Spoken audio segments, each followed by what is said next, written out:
kita lanjutkan. Ini pertanyaan sebenarnya 3 pertanyaan ini terkait juga. Mungkin saya ke Pak Aulia dulu, nanti bisa ditambahkan Bu Ratna. Pertama adalah apakah menurut pasal 48 ini konsep hak suara saham ini bisa diterapkan, multiple ini bisa diterapkan dalam PT tertutup? Nah itu tadi Bapak kayaknya pernah sedikit sudah menjelaskan. Karena memang secara konteks juga di peraturan misalnya di BI juga sudah membedakan kepemilikan dan pengendalian misalnya kan. Jadi kalau jasa pembayaran misalnya 25% asing tapi kontrol harus 1% Indonesia. Nah jadi dalam praktek ini sudah banyak variasi dan di mana akhirnya bagaimana nih caranya supaya bisa comply, bisa apakah opsi ini menjadi suatu pilihan di PT tertutup? Silahkan Pak Aulia, nanti mungkin sekali kita jawab pertanyaan nanti bisa Ibu Ratna menambahkan. Silahkan Pak. Terima kasih Pak Nathanael. Terus terang, nanti mestinya Bu Ratna nih yang ngasih insight juga ya. Tapi kalau dari kita di INI sendiri, sebenarnya sekarang lagi mengadakan kajian untuk RUPS elektronik di bawah POJK 16 gitu ya. Karena fitur yang diberikan oleh POJK 16 ini cukup menarik dan dia memecahkan solusi yang selama ini ada di pasal 77 Undang-Undang PT. Nah, dalam kajian kita itu lagi mencari konsep yang kita kenal dalam hukum mutatis mutandis gitu ya. Artinya ketika kekosongan hukum itu belum dijalankan di dalam satu PT tertutup, tapi aturan itu, ruling itu sebenarnya sudah ada di PT TBK. Kita lihat kemungkinan itu bisa kita adopsi untuk PT tertutup. Nah, tentunya ini kita harus bekerja sama dengan Kementerian Hukum dan HAM, dan mereka juga kebetulan sekarang Pak Dirjennya Pak Cahyo itu juga terbuka untuk ruang diskusi ini. Ya, nah ini saya rasa sama nih dalam kasus MVS. Cuman memang persoalan MVS ini Pak Darmawan masih di sini, mungkin juga dari IDX waktu itu pernah saya sampaikan juga. Isu besarnya adalah soal membuka kotak Pandora, gitu ya. Karena sebenarnya Pak Darmawan juga di awal waktu kita mendiskusikan tentang POJK ini sangat kental sekali tentang adanya kriteria siapa sih yang mendapatkan benefit tentang MVS ini, gitu ya. Tadi sudah dijelaskan panjang lebar oleh Pak Lutfi, dan tentunya ini juga harus menjadi perhatian, gitu. Ketika ini mau diadopsi kepada PT tertutup kan sebenarnya tidak bisa harusnya untuk semua PT, gitu. Tetap harus ada kriteria tertentu yang jujur kadang-kadang ini mungkin masih subjektif ya untuk mengukurnya seperti apa. Jadi memang kalau dilihat dalam perjalanannya mungkin kita bisa saja menuju ke sana seperti kasus yang dalam sejarah perseroan terbatas di Indonesia. Tetapi paling baik memang kita nanti masuk ke dalam level perubahan undang-undang perseroan terbatas. Satu lagi yang mungkin menarik buat kita diskusi, sebenarnya di regulasi menarik tentang perubahan klasifikasi saham, ya, di mana ada RUPS dari pemegang saham yang terdampak. Gitu. Ya, dulu ada di POJK 10 tahun 2017, sekarang sudah diadopsi di POJK 15 tahun 2020. Ini juga diskusi yang menarik kan Pak Nathanael, di PTTB tertutup, boleh nggak sih satu klasifikasi saham yang dulu saham biasa berubah jadi saham istimewa atau sebagainya dan sebaliknya gitu. Nah ini diskusi yang memang menarik bisa di. Mungkin Ibu Ratna bisa menambahkan atau ada pemikiran lain Bu terkait ini Bu? Saya kira itu bisa saja ya. Jadi tergantung dari rapat umumnya. Tergantung dari rapat umum dengan setelah dinilai-nilai dengan beberapa kriteria yang ditentukan, maka ini bisa berubah. Boleh. Tapi rapat umum yang menentukan. Jadi artinya dari sisi Ibu itu sendiri, walaupun undang-undang PT masih seperti ini, sebenarnya RUPS bisa memberikan hak itu pada PT tertutup untuk saham multiple ini, Bu? Ya, asal masih di dalam hal-hal yang di dalam klasifikasi yang ada, ya, klasifikasi yang ada. Tapi kalau mau merubah adanya tambahan klasifikasi atau ada hal-hal yang akan dihapuskan, klasifikasi seperti saham tanpa hak suara, sudah tidak ada orang yang mau ambil, ya itu bisa dihapus. Itu harus berubah undang-undang PT. Dan kalau berubah, saya kira terlalu lama, maka itu oleh karena itulah maka oleh Pak Jokowi ada beberapa yang telah dirubah dengan Undang-Undang Cipta Kerja. Jadi artinya sebenarnya karena memang kita memahami anggaran dasar itu seperti kontrak ya Bu ya. Apakah memang para pemegang saham bisa setuju, oke, kita kasih kamu saham multiple gitu. Walaupun ada perdebatan pasal 84, penjelasan pasal 84, tapi sebenarnya itu masih dimungkinkan ya celah itu di PT tertutup ya Bu ya, yang artinya belum ada POJK, apalagi mungkin dengan peraturan BI yang mensyaratkan ada perbedaan pengendalian dan kepemilikan gitu Bu. Dulu. Bu, ya silakan Bu. Kriteриanya harus jelas dulu apa ya. Kalau sudah kriterianya jelas, maka bisa dirapat umumkan dan ya kita bicarakan. Ya tentu kita setelah pembicaraan dengan para pemegang saham tersebut, dengan para ahli, dan juga harus lapor ke menteri, tidak bisa begitu aja Pak. Oh baik Bu. Undang-undang. Ya, ini mungkin jadi PR bersama kita konsultan hukum dan notaris ya, Pak Aulia, Pak Iwan, dalam arti sudah banyak pertanyaan dan memang kita harus mengadres masalah yang di BI juga ya, bagaimana kita bisa patuh sama aturan BI, karena itu juga membingungkan, terutama saya juga berpraktek, bingung nih ini jadinya harus mengatur seperti apa untuk kita bisa comply sama PBI itu. Tadi dari Pak Darmawan ingin menjelaskan Pak Darmawan mengenai latar belakang, silahkan Pak, waktu dan tempat kami persilahkan, sama kalau misalnya ada pertanyaan lain silahkan juga di chat, kalau kita ada waktu kita bisa bahas. Silahkan Pak Darmawan. Ya, makasih Pak Daniel, Pak Nathaniel. Mohon izin Bu Ratna, Pak Aulia, saya sedikit mau menjelaskan terkait kenapa di konsiderans mengingat itu kami tidak termuat Undang-Undang PT menjadi salah satu dasar hukum dari POJK 22 ini. Nah, jadi sebenarnya kami di Pemrakarsa sebenarnya ya sudah beberapa kali memuat Undang-Undang PT di dalam POJK terkait perusahaan terbuka, karena memang kan banyak ketentuan POJK yang bersinggungan dengan ketentuan Undang-Undang PT, khususnya terkait perusahaan terbuka. Nah, kalau kita balik flashback ke belakang, mungkin bisa dilihat di POJK RUPS yang dulu, yang POJK 32, itu kalau nggak salah masih ada dasar hukum mengingat Undang-Undang PT-nya. Nah, justru sejak POJK wajib dilakukan harmonisasi oleh Kementerian Hukum dan HAM, maka dasar hukum Undang-Undang PT itu menjadi hilang. Nah, kenapa menjadi hilang? Ini ada pertimbangannya. Jadi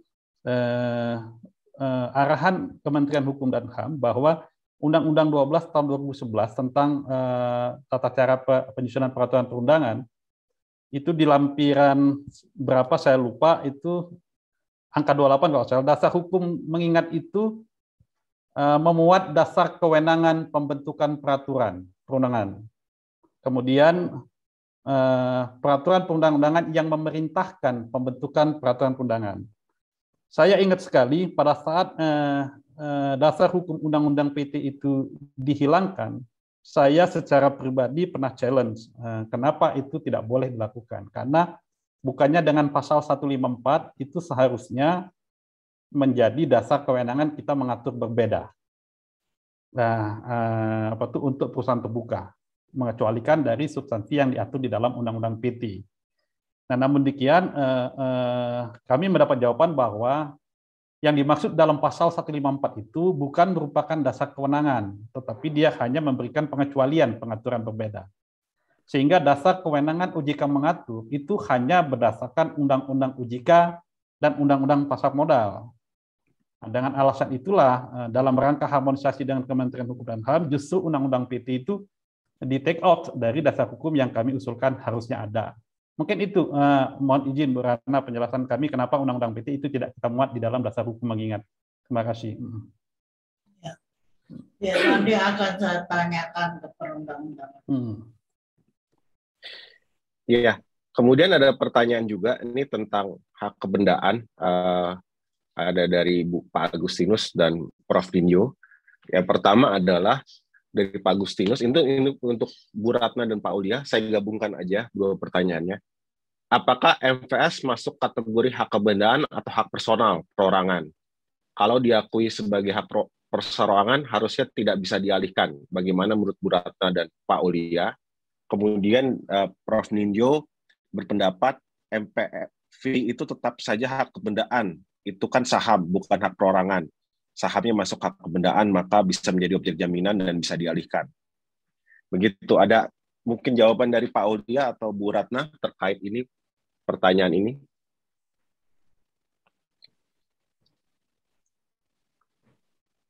Ya, saham memang hak kebendaan, betul. Saham hak kebendaan. Tapi voting adalah voting dari hak kebendaan. Ya kan? Baik, Bu. Pak Aulia, ada tanggapan Pak Aulia? Iya, jelas ini hak kebendaan ya. Tetapi memang hak kebendaan yang jadi karakternya POJK 22 sendiri menunjukkan bahwa ini hak kebendaan karena dia memisahkan antara definisi atas saham multiple ini MVS dengan pemegang saham NVS. Dan tadi saya jelaskan. Jadi ini dua hal yang berbeda. Ada sahamnya, ada pemegang sahamnya. Nah, kemudian dimungkinkan juga saham MVS ini dipindah tangankan, ya walaupun ada periode lock up. Kemudian juga dia nanti bisa berubah menjadi saham biasa. Nah, ini memang menarik nih Bu Ratna karena dalam konteks ini ternyata bisa terjadi perubahan klasifikasi demi hukum dalam tanda petik menurut POJK 22. Nah, memang ini nanti seperti tadi Pak Sumaryono ceritakan, ketika ada opsi ini digadaikan, gadai ini kan sebenarnya sudah setengah langkah untuk peralihan saham. Ya, jadi kalau memang default dia dieksekusi, tentunya nanti saham NVS misalnya itu bisa digadaikan, itu yang dan dibeli dalam instrumen lelang atau apapun oleh pembeli penerima gadai yang mengeksekusi kepada pihak ketiga, itu pihak ketiga mungkin akan menerima statusnya jadi saham biasa. Karena pihak ketiga itu tidak memenuhi kriteria sebagai pemegang saham MVS. Jadi hak kebendaan dengan pembatasan-pembatasan yang rigid memang diatur di dalam POJK 22. Pak Natana Mustijo bisa dibuka itu mute kita. Apabila ini dialihkan pada waktu saham MBS ini digadaikan dan kemudian dilelang, maka haknya akan berubah menjadi saham biasa. Ya Bu, itu dikonfirm di dalam POJK ini juga Bu. Sama seperti kalau itu dibeli di market, di bursa, dan yang pembeli bukan kriteria pemegang MVS, berarti itu menjadi saham biasa. Atau dalam POJK ini menarik, ada misalnya ketika right issue. Jadi ketika ada right issue, ya saham right issue MVS ini kan melahirkan REC gitu kan.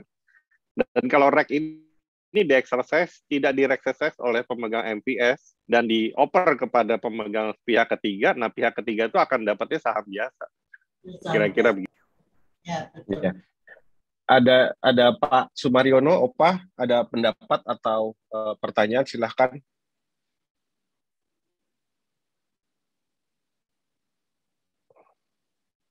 Silahkan Pak Sumaryono. Masih mute, Pak. Pak Sumaryono masih mute.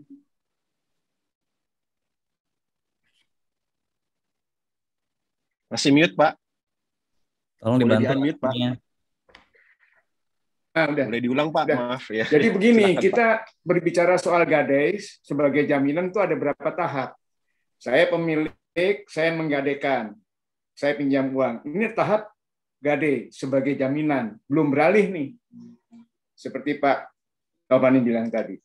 Pada saat saya gagal bayar utang, maka dia beralih dilelang. Di sanalah terjadi peralihan. Ada pemilik baru yang masuk. Yang menjadi masalah dalam tahap gadai ini masih di bawah gadai, kemudian ada RUPS dan sebagainya. Ini yang pegang kuasanya ini siapa? Apakah hak kewenangan saya masih melekat di diri saya sebagai seorang berhutang yang menggadaikan saham, atau itu ikut?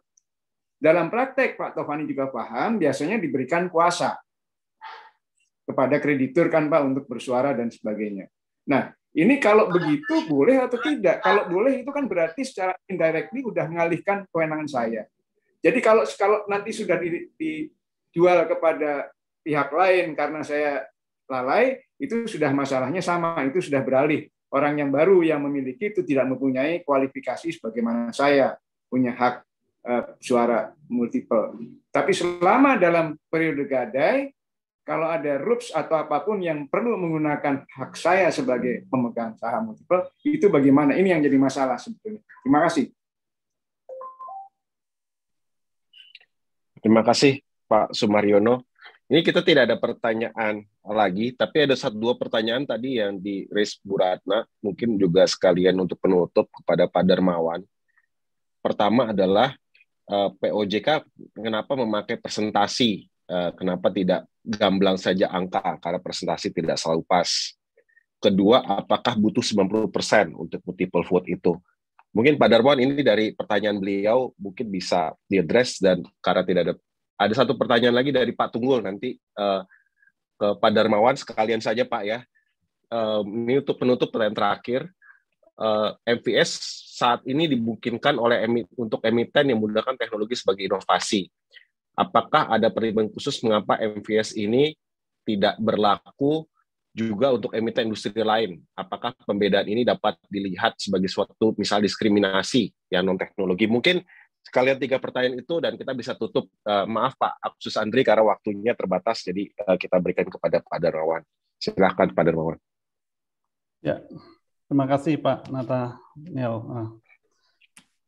Tadi terkait yang ini ya, rasio ya, peraturan dalam POJK 22 terkait rasio. Kenapa persentase? Ya. Ya. Ya, sebenarnya tidak ada ininya sih, tidak ada pertimbangan khususnya kenapa persentase. Tapi yang idenya adalah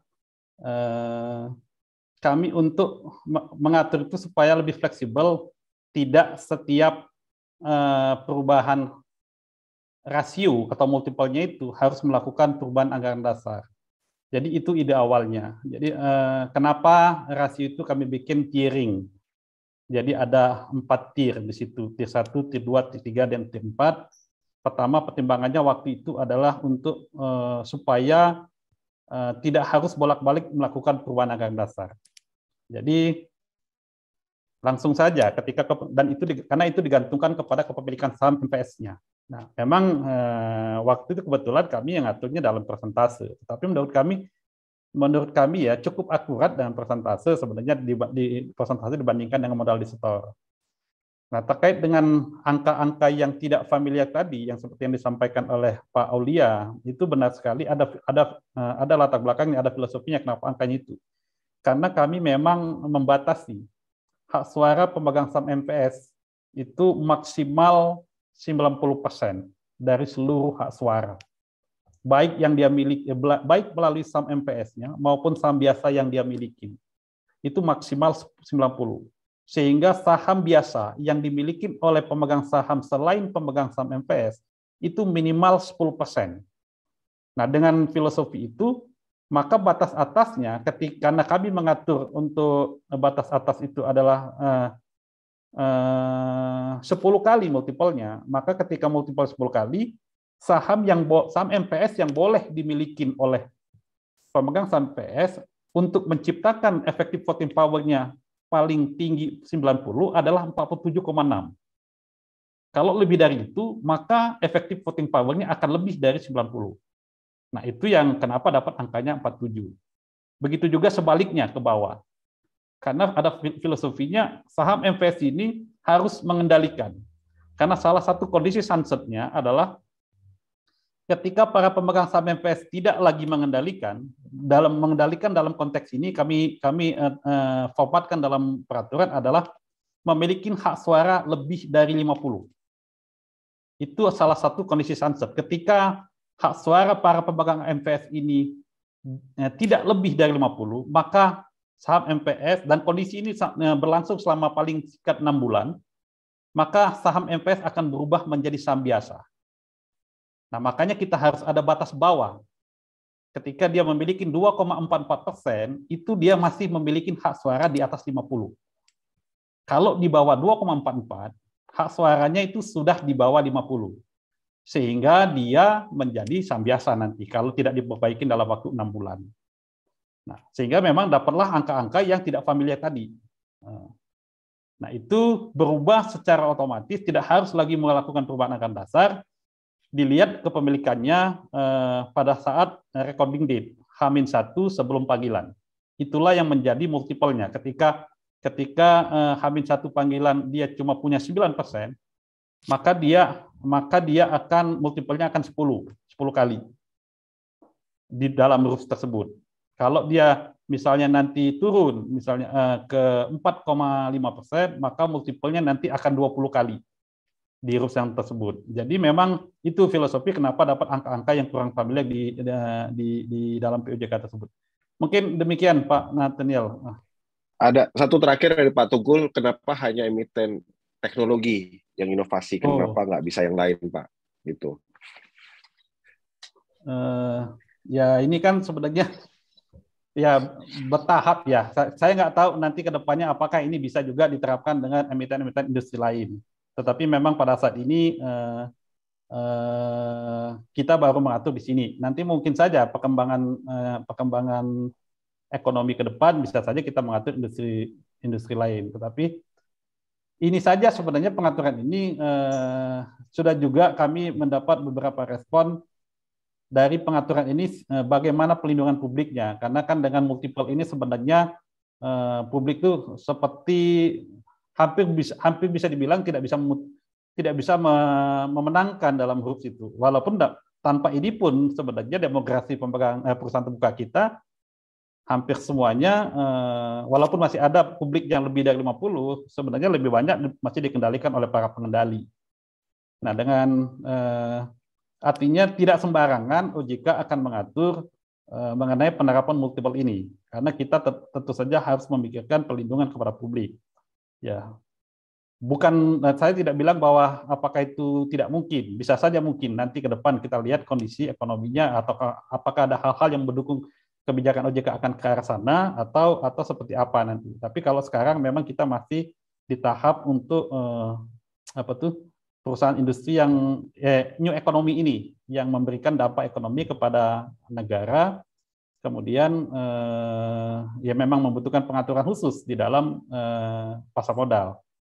Demikian Pak Nathaniel. Ya, mungkin itu sekalian sebagai penutup ya Pak Darmawan, dari Pak Aulia atau Bu Ratna ada closing statement atau ada hal yang mau disampaikan sebelum kita tutup?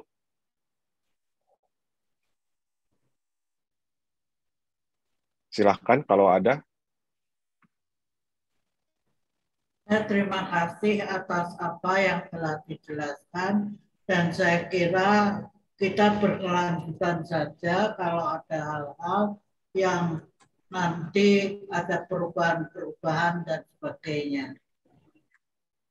Ingin saya menanyakan sebetulnya, apakah sampai sekarang ini sudah ada yang memakai 202 ini?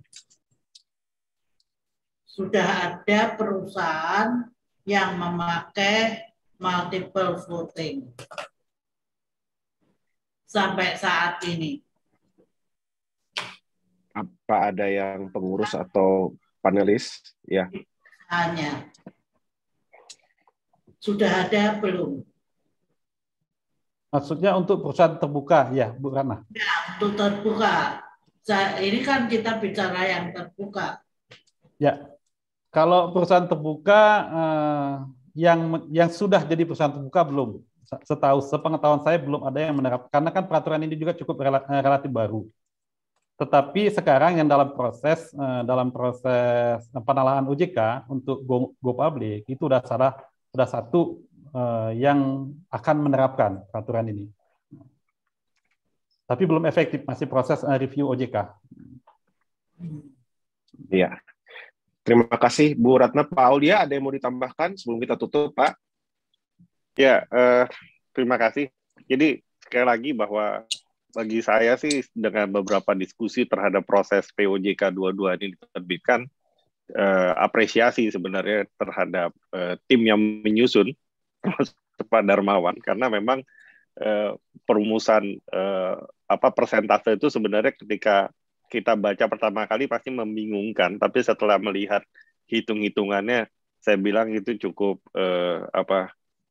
brilian ya untuk menjawab satu proses di mana tadi supaya tidak terjadi perubahan anggaran dasar.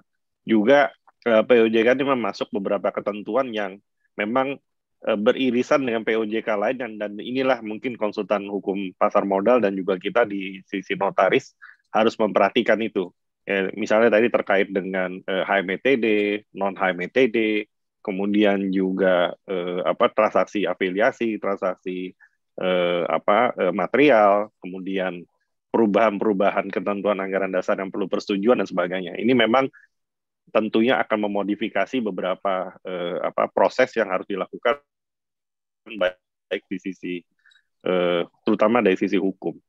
Dan benar kata Bu Ratna memang, dan tadi dikonfirmasi oleh Pak Darmawan bahwa ini baru mungkin 1 atau 2 calon emiten yang lagi melakukan proses, sehingga kita akan uji dalam perjalanan nanti di dalam pelaksanaan yang termasuk misalnya di RUPES dan aksi korporasi. Demikian, sekali lagi terima kasih atas kesempatan yang diberikan oleh HKHPM. Pak Nathanael. Ya, terima kasih. Saya simpulkan, terima kasih atas paparannya hari ini. Kita dapat pembicaraan yang luar biasa dari pagi. Tadi panelis dari Pak Lutfi dan Pak Darmawan dari menerangkan tentang POJK, Pak Yetna mengenai latar belakang terutama keinginan IDX untuk mengadopsi new economy, Bu Ratna dan Pak Aulia terutama dengan undang-undang PT, sejarahnya. Ini juga tadi ada salah satu pertanyaan, apakah ini juga membuat kita mulai berpikir amandemen undang-undang PT. Nah, itu salah satu yang menjadi PR kita bersama untuk mengikuti perkembangan zaman, karena memang sudah lebih dari 15 tahun ya undang-undang PT itu. Terus kemudian juga dari Pak Aulia tentang pelaksanaannya. Itu saja, lebih atau kurang saya mohon maaf. Saya serahkan kembali kepada MC, panitia, dan juga Pak Iwan untuk apresiasi. Terima kasih.